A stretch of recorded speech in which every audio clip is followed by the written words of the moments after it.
지금 여러분께서는 김경래 기자의 최강 시사를 듣고 계십니다.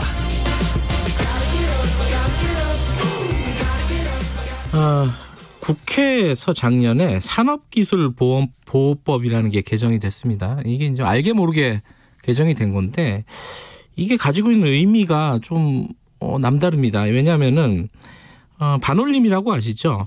삼성 반도체 노동자 직업병, 백혈병 등의 직업병을 가지고 이제 삼성과 이렇게 얘기를 하고 있는 그런 단체인데, 문제 제기를 하고 있는 단체인데, 이 백혈병이 직업병이라는 거를 이렇게 입증하기가 어려워요. 입증하기 어려운 게 작업 환경을 알 수 있는 자료가 없기 때문입니다.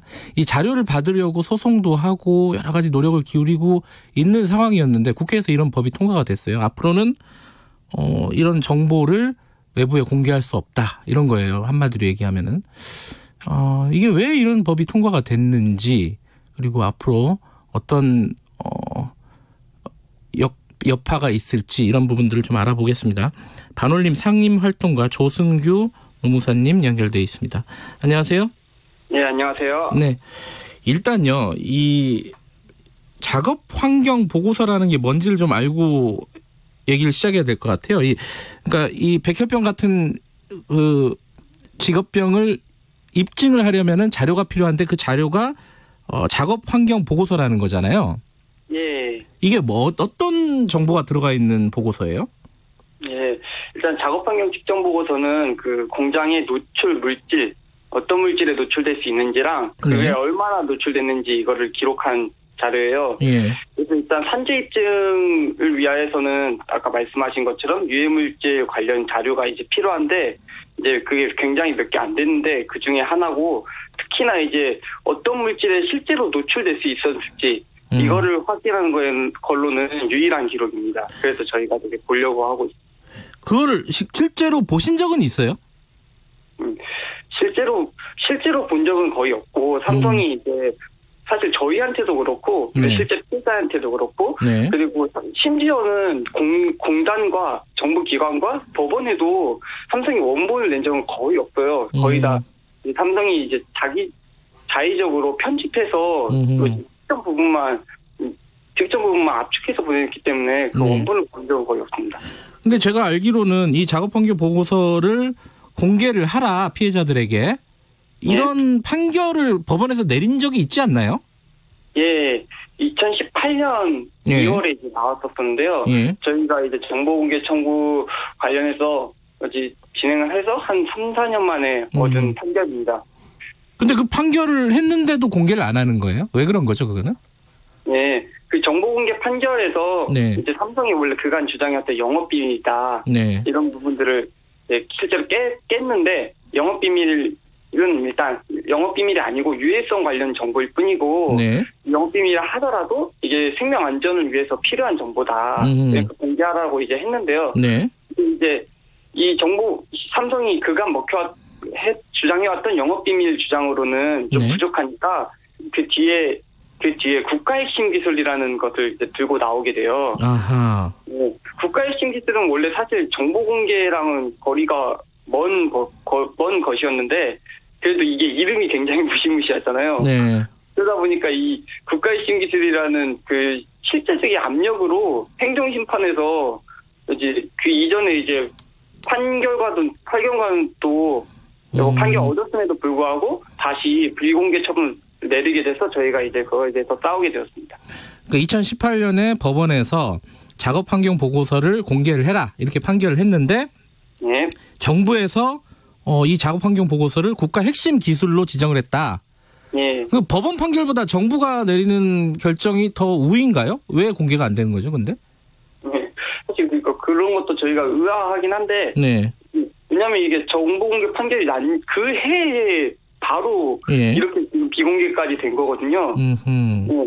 근데 국가 핵심 기술이라는 그 말 자체가 주는 그 압력감, 그래서 산자부의 힘, 이런 것들이 실제로 반영됐다고 볼 수 있을 것 같습니다.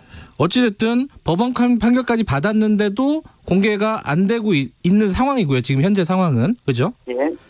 그래서 지금 그런 공개를 다시 해달라고 중앙행정심판위원회에다가 제기를 한 거죠, 반올림에서. 예. 그 부분은 어떻게 되고 있어요? 저희가 정보공개 청구를 했고 예. 사실 고용노동부는 네. 그 판결에 따라서 공개한다고 했습니다. 근데 이제 삼성이 그에 대해서 이제 반발을 하면서 네. 중앙행정심판위원회에 갔고 중앙행정심판위원회가 그때 이제 국가의 신기술 부분을 그냥 크게 받아들여가지고 과대해서 이제 판결을 뒤집었던 거죠. 그래서 저희가 이제 그에 대해서 행정소송을 진행하고 있습니다. 지금 현재는 행정소송이 진행되고 있군요. 예, 그렇습니다. 중앙행심위에서는 결정하지 말라고 결정을 한 거고, 그죠? 네. 공개하지 말라고 결정을 한 거고 거기에 대한 행정심판이 지금 진행이 되고 있다. 행정소송이 진행이 되고 있다. 예. 자, 거기까지는 알겠는데 근데 그 와중에 국회에서 산업기술보호법이라는 게 통과가 됐어요. 이건 또 뭐예요? 예, 일단 산업기술보호법이 이제 두 가지인데 네. 첫 번째로는 이제 국가 핵심 기술이면은 이제 앞으로는 정보를 완전 비공개하겠다. 네. 라는 법이에요. 이게 원래 국가 핵심 기술이라는 게 아까 말씀드렸듯이 원래는 정보 공개랑 거리가 멀었는데 네. 이 법을 통해서 아예 이제 확고해진 거죠. 국가 핵심 기술이면은 정보 비공개다라는 것이 그런 문제가 하나 있고 그 다음에 다른 하나의 문제는 저희가 해온 이야기가 그게 영업 비밀을 하더라도 실제로 공장 유해성이 있다. 반도체 전자산업 공장 내에서 이런 물질을 사용하고 있고 이런 것이 실제로 백혈병이나 이런 직업병을 낳는다. 이런 얘기를 해왔는데 네. 이런 것을 얘기를 하면 처벌할 수 있도록까지 돼 있어요. 그래서 사실 저희는 황당하죠. 이게 실제 징역형도 있고 오히려 징벌적 손해배상까지 있고 그리고 또 정보수사기관에 수사까지 들어올 수 있다고 되어 있으니까 저희는 그것은 굉장히 큰 문제다라고 생각하고 있습니다. 그러면 지금 진행되고 있는 행정소송이 있지 않습니까? 네. 그러면 그 소송에는 어떤 영향을 미치는 거죠? 일단 행정소송은 개정 전이기 때문에 예. 그 이전법을 따르긴 하는데 네. 근데 실제로 판사가 압박을 받게 되는 거죠. 왜냐하면 이미 이제 법이 해결됐고 내년부터는 올해 2월부터는 이제 네. 그 법에 따라 되게 될 텐데 자기가 지금만 다른 판결을 내기가 굉장히 부담스럽잖아요. 네. 이미 입법적으로 해결된 거니까. 네. 예. 그런 주장을 실제로 삼성도 막 하고 있기 때문에 판사가 압력을 지금 받고 있다고 하죠. 그러니까 말하자면은 이걸 작업환경 보고서를 공개를 할 건지 말 건지 소송이 진행 중인데 네. 국회에서 그거를 아예 공개하지 못하게 하는 법을 만들어 버렸고 예. 삼성은 그 법이 만들어졌으니까 공개 안 하는 게 맞지 않느냐라고 지금 소송의 판사한테 지금 얘기를 하고 있고 이런 상황인 거네요. 예, 정확히 그러면 이게 삼성을 위한 법이다. 이렇게 지금 주장을 하고 있는 쪽이 있던데 반올림에서도 그렇게 지금 주장을 하고 있는 거죠? 예, 왜냐하면 이게 산업기술보호법이 사실 계약 과정 자체가 굉장히 의도적이었거든요. 무슨 뜻이죠? 의도적이라는 건? 예. 계약안이 일단 네. 2번 올라왔는데 2번 다 굉장히 의도적이었어요. 첫 번째는 저희가 이제 삼성이 국가의 신기술이라고 네. 그걸 인정받자마자 바로 그 계약안이 올라왔어요. 국가의 신기술이면 비공개돼야 된다는. 그리고 두 번째로는 저희가 이제 중앙행정심판위원회가 비공개를 내리니까 저희가 소송을 했거든요. 네. 소송을 걸자마자 또 올라왔어요. 그래서 이 시기도 되게 굉장히 의도적이고 심지어 국회 회의나 이제 개정안의 취지에서도 네. 삼성 보호하기 위한 것이라는 것 그리고 저희 작업환경 측정 보고서 정보공개 청구를 겨냥한 것이라는 걸 공공연하게 적혀 있거든요. 그 법안 취지에 삼성이라는 게 적시되어 있습니까? 삼성의 정보공개 청구가 그 작업환경 측정 보고서 그 공개 논란이 있습니다. 그 부분이 적시가 돼 있다. 네. 근데 제가 알기로는 정부 쪽에서는 이제 예를 들어 산업부라든가 그리고 또 뭐 국회 전문위원 있지 않습니까? 이쪽에서는 네. 좀 예외 규정을 건강보호 같은 경우에는 공개하도록 하는 예외 규정을 의견 제시를 했다고 들었어요. 그러니까 법 개정 과정에서요? 예. 예, 그런 것들 했는데 실제로 이제 개정 과정에서는 반영되지 않고 그대로 이제 통과가 됐습니다. 그래서 이제 그 부분과 관련해서는 네. 지금 현재 민주당 신창현 의원이 약간 개정안을 냈기도 했는데 네. 일단은 그 부분은. 근데 좀 이상한 것은 이런 그 정보 공개를 해야 된다라고 꾸준히 얘기를 해왔던 분들이 국회에도 많아요. 예. 그리고 뭐 그 민주당이나 정의당 쪽 의원들 중에는 그런 생각을 가진 분들이 많은 걸로 알고 있는데 이 법안 통과 과정에서는 왜 그런 목소리가 안 나왔던 거죠? 예. 말씀하신 대로 이번 법안에서는 모두 찬성했고 기권만 반대가 한 명도 없었어요. 반대가 한 명도 없었다. 예. 예.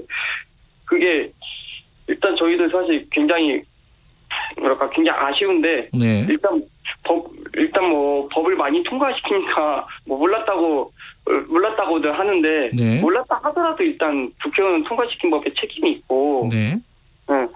그리고 또 그 분야를 다루는 소위원회 소속 의원님들이나 이제 그 정당들은 사실 몰랐다는 얘기도 하기 좀 어렵거든요. 네. 실제로 이제 회의록이나 이런 게 남아 있으니까 네. 저희 그런데도 이제 좀 그런 민주당이나 네. 정의당이나 이런 당 차원 특히 책임 있는 자세가 지금 별로 보여주고 있지는 않아서 저희는 굉장히 아쉽다고 생각하고 있습니다. 아까 신창인 의원이 개정안을 다시 발의했다고 말씀하셨잖아요. 예. 지금 이런 문제점을 좀 개선하려는 움직임이 국회 안에 있다는 말이죠, 지금? 꼭 그렇지 않아요. 신창인 의원의 이제 발의안 사실 저희는 모르고 올라온 뒤에 알았거든요. 저희랑 그래서 저희 문제의식이 사실 완전히 반영되어 있지는 않아요. 그중 이제 하나 처벌하겠다라는 네. 점은 이제 다행히 고쳐놨지만 네. 국가의 신기승은 비공개 이 점은 그대로 개정안에 반영돼 있지 않거든요. 네. 그래서 사실 아직은 국회에 이제 저희 문제의식을 반영하려는 움직임이 조금 부족한 거 아닌가라고 생각하고 있습니다. 이게 사실 이제 한일 간의 무역 갈등 국면에서 이게 통과가 된 법입니다. 그러니까 그 국가 기술이 유출되는 거에 대한 불안감 이런 것들이 일반에 있는 건 사실이에요. 그럼에도 불구하고 이런 작업 환경 보고서 같은 것들이 필요할 때 건강권을 위해서 공개돼야 되는 이유를 마지막으로 좀 간단하게 설명을 듣고 마무리하죠. 네, 일단 우리가 보려고 하는 그 정보가 굉장히 진짜 기업의 영업 비밀로 인정할 만한 그런 부분들이 아니거든요. 이게 이 보고서가 삼성 안에 있는 그냥 정보가 아니라 그 정부에 제출하는 이 공장의 유해성에 관한 정보예요. 네. 사실 정부에 제출하는데 이유가 있겠죠. 실제로 그 유해성과 관련해서는 이게 관리가 돼야 되기 때문에 그리고 확인이 필요할 때 확인이 돼야 되기 때문에 정부에 제출을 하는 거죠. 그러니까 저희가 보려는 건 그 부분이기 때문에 네. 그 부분을 확인하고자 하는 거기 때문에 이거는 영업 비밀이라고 이게 확인된다고 기업의 기술이 유출된다고 보기가 굉장히 어렵습니다. 그래서 실제로 저희 정당한 문제제기까지 막고자 하는 이런 산업기술보호법 개혁이라든가 삼성의 태도 이런 것은 문제가 있으니까 저희 반올림의 주장에 귀를 기울여 주셨으면 좋겠습니다. 근데 그 삼성에서 얘기하는 거는 그런 어떤 공정이라든가 유해 물질이 양이 얼마나 되고 이런 부분들이 공개가 되면 이게 다 공개되는 거 아니냐. 이게 핵심 기술 아니냐 이거잖아요. 생각이 완전히 다르시네요. 그죠? 삼성 쪽 입장이랑. 그죠? 예, 왜냐하면 실제로 이제 작업 환경 측정 보고서를 물론 저희도 완전한 거 보고 싶지만 그게 실제 그거를 측정하고 있는 그 교수님들 네. 이런 그 담당자들 이런 사람들의 얘기를 들어보면 그걸로는 영업 비밀이 담겨 있다고 어렵다고 현장에서 얘기를 하거든요. 삼성의 사실 주장은 저희가 보기엔 엄살이다 이렇게 생각하고 있습니다. 알겠습니다. 이 부분은 좀 사회적인 논의가 필요할 것 같습니다. 고맙습니다. 네, 감사합니다. 네, 반올림 상임활동가 조승규 노무사였습니다.